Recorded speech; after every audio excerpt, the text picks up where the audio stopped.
Welcome to the salsa capital of the world.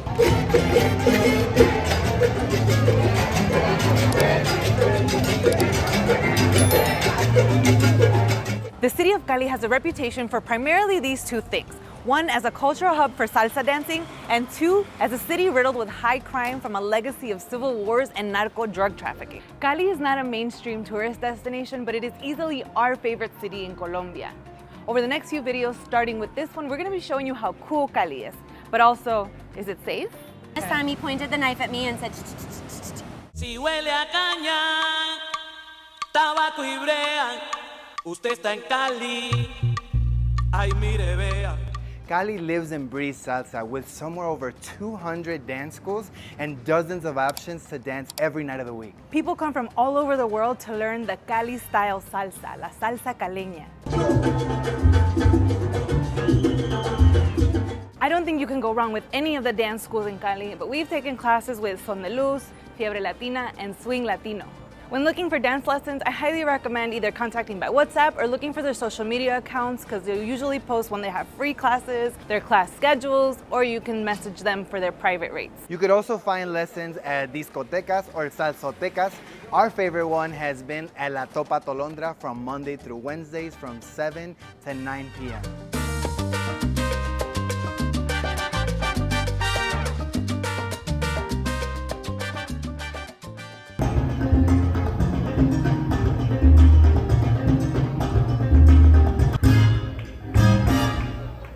There are over 300 bars and nightclubs dedicated to salsa dancing in Cali. But just to name a few, besides La Topa Tolondra, which, by the way, you can go to literally every single night of the week, there's El Rincón de Ever, which is popular on Thursdays, Malamaña, popular on Fridays and Saturdays, Cimarrón en Carlos Paz on Sundays, La Caldera del Diablo on Tuesdays, Fridays, and Saturdays, Punto Baré for live music, and many more. It's important to note that salsa in Cali is different from other parts of Colombia. If you're looking for salsa classes in Medellin or Bogotá, for example, they're more likely to teach you Cuban-style salsa than salsa caleña. There's just nowhere in the world for salsa than Cali. Cali has the best salsa dancers in the world, and there are two shows you cannot miss if you come to Cali. El Mulato Cabaret. The salsa shows at Mulato Cabaret are incredible. The dancers train at the Swing Latino Dance Academy and hit the stage with the most amazing salsa performances we've ever seen. These dancers regularly win world championships and have been hired by pop stars like Jennifer Lopez and Shakira to dance with them on tours and at the 2020 Super Bowl halftime show. We've been to this show 3 times and are amazed every single time. If you want to see all the video that we have from these shows, check us out on Patreon for an extended cut and exclusive content from us. Admission is around 80,000 pesos per person, and there is a minimum consumption of 250,000 pesos per table, which can go towards food, cocktails, or bottle service. This is more than a show. It's also a dance. Guests are encouraged to dance before, during intermission, and after the show.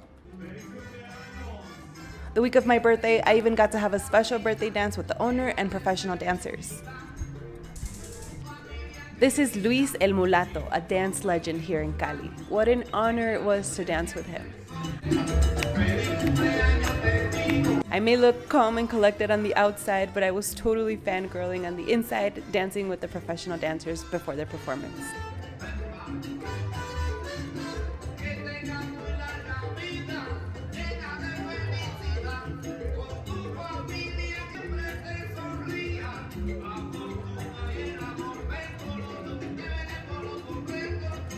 The other unmissable salsa experience is Delirio. Delirio is a salsa circus with a live orchestra that hosts spectacular shows once a month on the last Friday of the month. If your travel plans don't coincide with that particular day, well, don't worry, you can always go to their salsa theme park on Saturdays and Sundays. Just check their social media pages before going to make sure they're open. Cali has 3 salsa museums. There's the Jairo Varela Museum, which we'll show you in an upcoming video, the Museo Raizales de la Salsa Caleña, but the most important one is located in Barrio Obrero, the neighborhood where Cali's salsa story begins. Cali is the salsa capital of the world, and it has a very fascinating story. But you know, salsa wasn't born here. To learn more about why salsa is so big in Cali and about salsa in general, We're heading to the Museo de Salsa in the Barrio Obrero. Let's check this museum out. Wow. Wow. Wow. This experience at Museo de la Salsa has been one of my favorite experiences here in Cali. I've learned so much about the music, the artists. Our tour was 2 hours long and it had so much detail from the roots of where salsa comes from. So many different things. I highly recommend you come here to the Museo de la Salsa.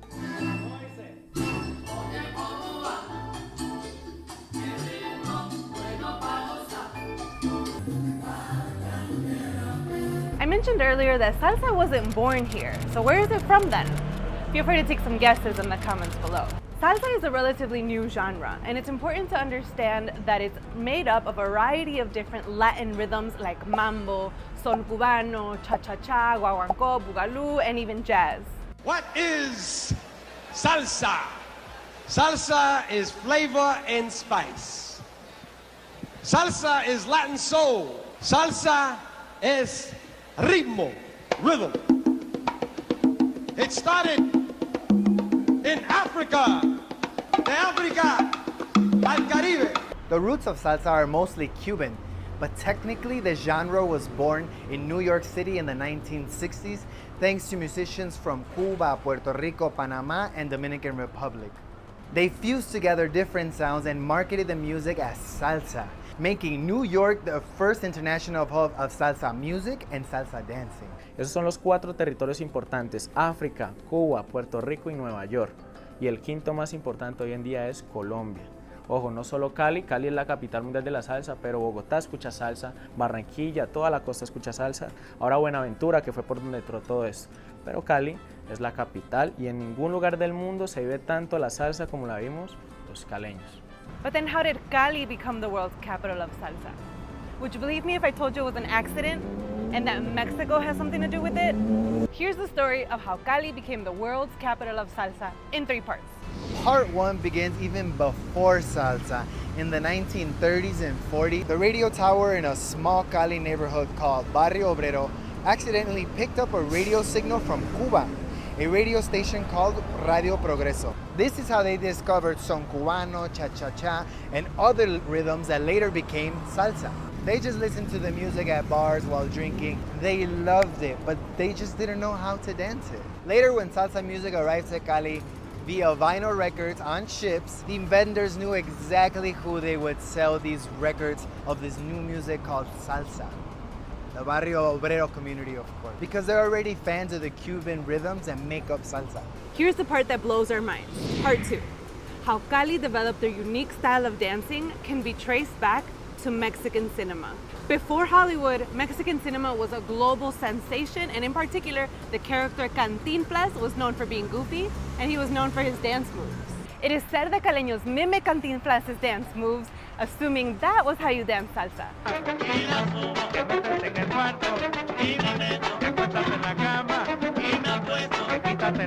Do you see a resemblance? What do you think? But that doesn't answer why they dance so fast in Cali. So that brings us to part 3. Do they dance really fast because of the mosquitoes? Because man, they're killing me today. Just kidding. Here's the theory why Caleños dance so fast in part 3 of this story. When salsa bands began to record their albums on vinyl records in New York, they would ship them to their homelands in Latin America, including Colombia. But here's one interesting theory. It is said that a lot of the records that were shipped to Colombia would arrive scratched. So DJs decided to speed up the music so the scratches wouldn't be so noticeable. And naturally, people dance faster so they can keep up with the tempo.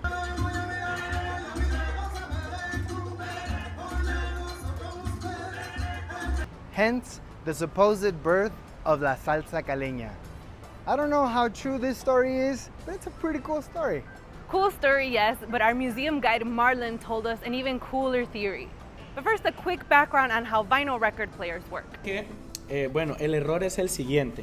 En este momento tenemos un disco de 33 revoluciones por minuto. Entonces vemos las opciones aquí. Aquí está 33 revoluciones por minuto. Pero después llegan otros discos que son los de 45, que giran a 45 revoluciones por minuto, que son estos. Marlon tells us that one night during an Agua Lulo party, By the way, agualulo is a term for teenagers who like to rumba but weren't old enough for the bars. There was a party where the DJ makes a mistake. Se dice por ahí una historia inventada por el Museo de la Salsa, vamos a darle como salsa. El crédito, Ojo, le vamos al mérito sí, aquí. No nos vayan a demandar, esta historia es inventada, ¿ok? Ya les cuento qué pasa con eso. Resulta que el DJ se equivocó y primero puso uno de 45 a rodar. Después puso el de 45 y lo puso aquí. Entonces hagamos de cuenta, lo ponemos y empieza a sonar la melodía. La gente va a bailar, chévere, pero recuerden, ese solo tiene una canción. Así que se acabó el disco y no siguió nada más. El DJ se le olvidó que era el DJ y se fue. Cuando al rato volvió, claro, la gente empezó a hacerle la bulla y tal. Y se dice que el del afán trajo un disco de 33, paró el tornamesa, lo puso la aguja y la gente tirándole cosas, pone eso rápido, llegó y le dio play de una. Oh, yeah. So we weren't able to do this because the needle's missing right here and they don't have another one. But he has a solution to this issue. Este disco gira a 33 revoluciones, pero miren qué pasó, por el afán del DJ de poner música, miren en qué revoluciones estaba. Lo puso en 45. Exacto, así que rápido. de 33 comienza a girar a 45. Y la gente dijo, wow, esto suena raro, pero sabroso, vamos a bailar esto así como suena. Como y un viene. ejemplo, exacto, un ejemplo es esta canción que es un bugalú. Okay, esta canción originalmente es a 33 revoluciones por minuto, pero la gente la empezó a bailar a 45 por lo chévere que sonaba. Entonces, vamos al principio. Dice así. Escuchen. Va muy rápido. Sí, suena como ardillita. It sounds like...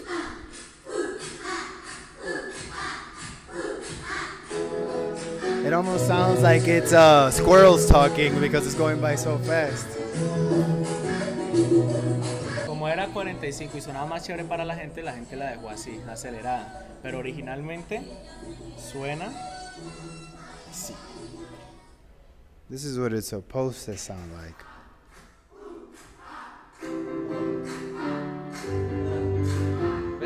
Ahora parece como que va muy lenta, ¿no? Sí. Una versión muy lenta. The original version sounds a little bit more normal, but now it feels super slow, like we're on slow-mo here. So how about that? Now you know why Cali is the salsa capital of the world. Aren't these just some of the coolest stories about music you've ever heard? Let us know in the comments below what you think about these stories. Salsa has become so vital to the city of Cali that their annual festival, La Feria de Cali, is now known to be one of the biggest salsa festivals in the world. It was a dream of ours to attend this festival, and we finally got to do it this year. Check out our video for the most epic non-stop party in Colombia. But caleños don't need to wait around for the annual feria to have big salsa parties. They get together every Friday night at La Calle de la Feria, also known as La Calle de la Salsa and La Calle del Pecado. Entire streets close down for people to enjoy salsa music and dancing. It's a salsero's dream street party.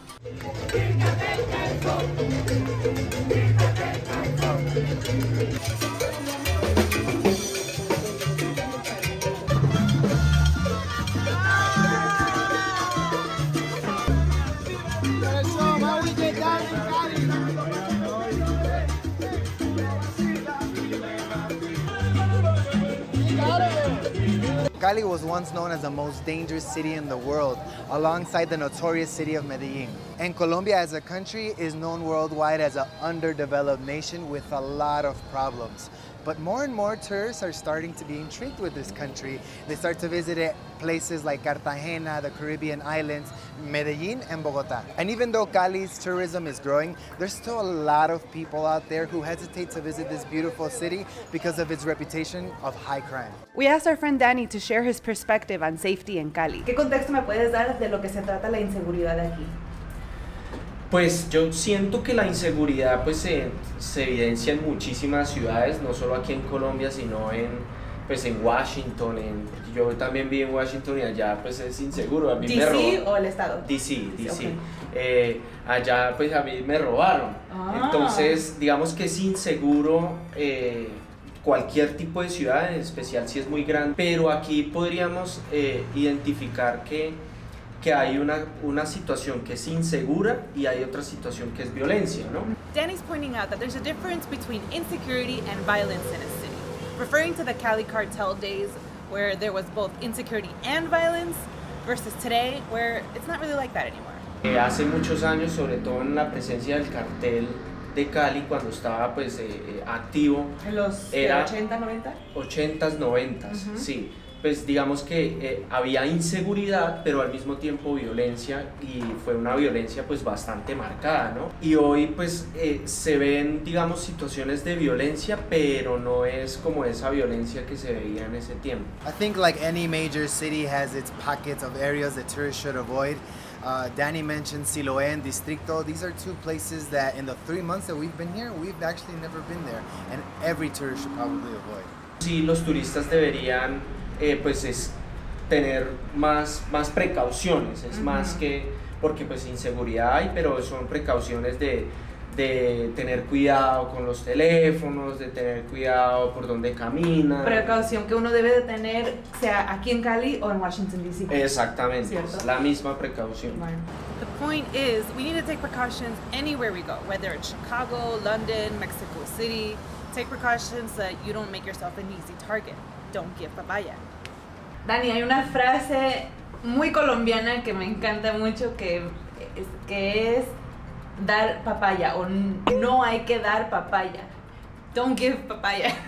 ¿Qué significa eso? Bueno, no dar papaya es una frase bastante célebre que utilizamos en muchos contextos, pero en el contexto de inseguridad sería como no exponerse y no ponerse en una situación de vulnerabilidad que sea fácil del delincuente hacerle algo, o sea, o robarlo o ponerlo en peligro. En una situación o aquí en la ciudad hay cierta inseguridad, pues no te va a pasar nada así que te vayan a matar o a desaparecer, eso no va a pasar con un turista, pero dar papaya es eso. Estar con el teléfono. Estar con el teléfono ahí en la mano, es don't give papaya. Don't give papaya. In the 3 months that we've been here, luckily, nothing has happened to us. We haven't had any incidents, but we do know somebody who's been living here for 5 years and has almost been robbed 3 times. Listen to her stories, they're pretty crazy. Les quiero presentar a una amiga muy caleña, Gaby. ¿Hace cuánto tiempo que vives aquí en Cali?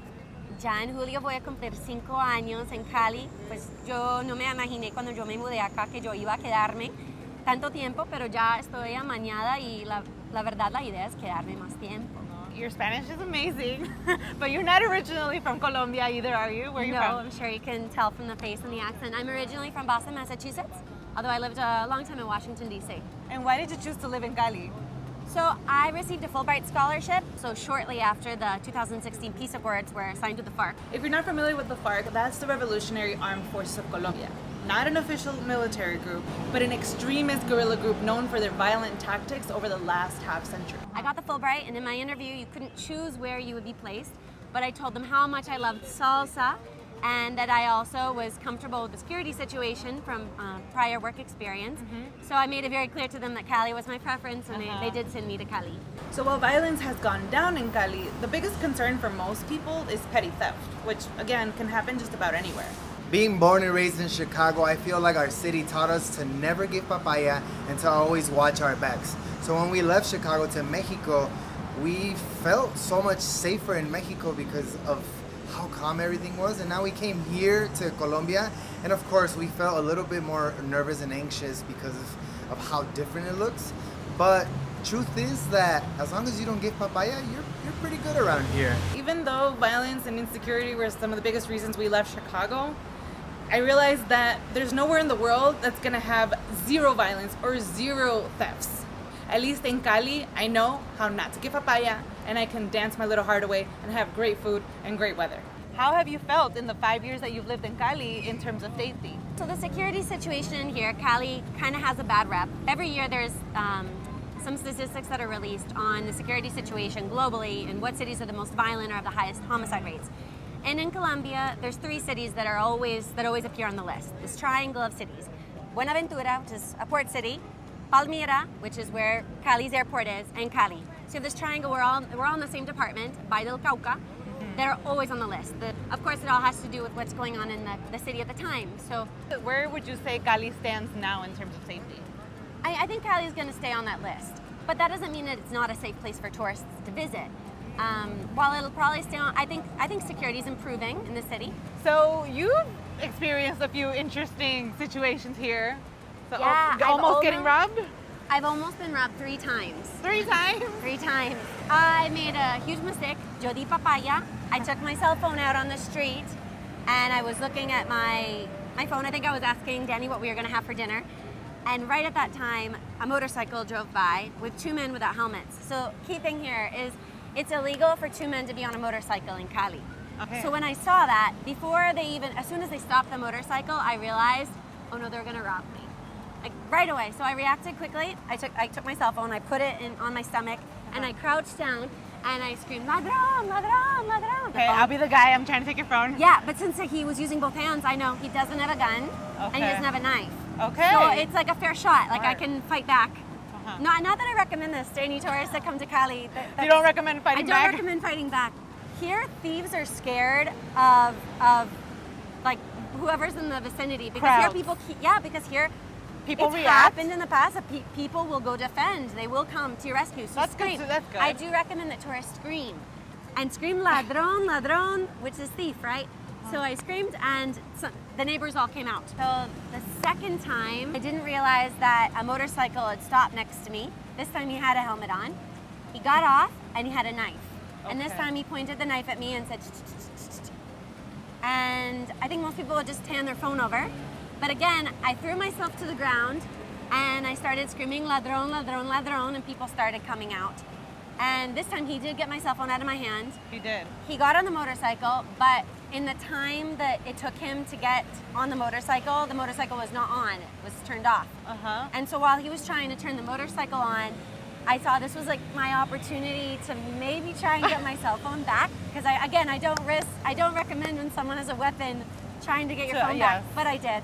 So if you want to be the thief? I'll be the thief. I'm on Okay. the motorcycle. So he's on the motorcycle. I have your phone. He has the knife in this side, And and he has my cell phone in this one. Okay. So I came up this way. Knife, cell phone. And I hit his face and moved Okay. his wrist, so the knife fell. He wasn't expecting it, Uh-huh. so I caught him off guard. Uh-huh. It's not like he had a firm grip on the knife. And when the knife fell, You well, took the knife. no, it fell to the ground. Oh, it fell to the ground? And I grabbed my cell phone. Oh, okay. And in that time, the neighbors had come out. So because he saw people running out, he took off. He just went. And the knife was left. So in the end, You- I have the knife at home. You kept the knife? I have the You knife. kept- She kept the knife. I love you. She's so brave. Oh, this is awesome. Yeah. But even after all these scary instances, you still recommend people visit Cali? Definitely. The culture is amazing. Caleños are some of the friendliest people I've ever met. And you can't compare the salsa culture to any other salsa culture in the world. They can dance salsa fantastically in other cities, but it doesn't compare to going to una viejoteca and seeing a couple in their 70s with clothes from like the 70s that are matching, and they have some amazing, they're dancing boogaloo, and you can't compare It's that. amazing. That's something you'll never see in any other cities. Of course, there's a lot more to Cali than salsa dancing and the occasional petty crime. The stories you heard today were shared to remind you of the precautions that you should be taking in any major city of the world. The people of Cali are very lovely people, and there's so much to do and enjoy here in Cali. So if this video didn't convince you to come visit, hopefully our upcoming videos will. Make sure you're subscribed with the notification bell on so you don't miss any uploads. And in the meantime, we invite you to catch up on our recent videos on Colombia. Don't forget to give a thumbs up. Se cuidan, se bañan Y no den papaya. Papaya.